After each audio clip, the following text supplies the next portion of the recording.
Alors maintenant, ce dont on aimerait vous parler, c'est en fait qui sont les acheteurs sur le marché.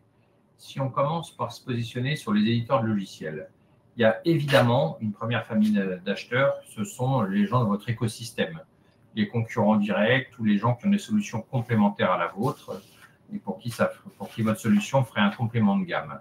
Donc cela, on va dire, c'est la famille des acheteurs naturels. Mais il y a aussi une nouvelle famille d'acteurs qui sont les sociétés un peu généralistes qui empilent les logiciels comme les foncières empilent les immeubles. Le plus connu, c'est la société canadienne Constellation.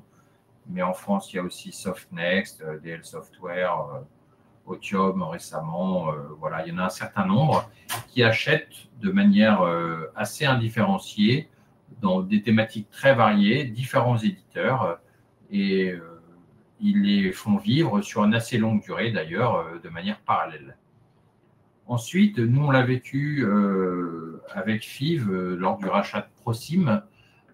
Il y a des groupes industriels pour qui la composante logicielle est une brique du savoir-faire un peu incontournable.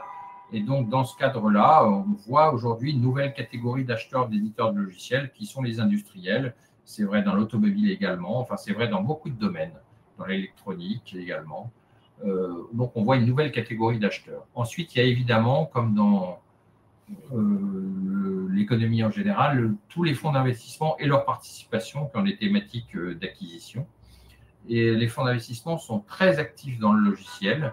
Il y en a même qui se sont spécialisés sur cette catégorie d'actifs.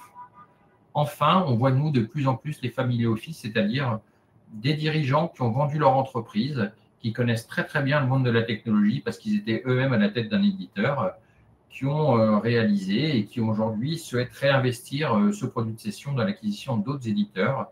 Et donc, c'est des gens intéressants parce qu'ils connaissent la valeur des produits, ils sont très affûtés dans la compréhension des métiers du logiciel.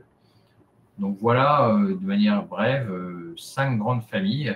Et donc, le message que je vais vous faire passer à ce stade, c'est qu'il faut aller au-delà de votre simple écosystème direct et vraiment réfléchir de manière très large à qui sont les acquéreurs, parce que plus vous avez de candidats, plus vous serez capable de faire augmenter le prix dans le cadre d'une tension concurrentielle, d'une mise en concurrence des différents acheteurs.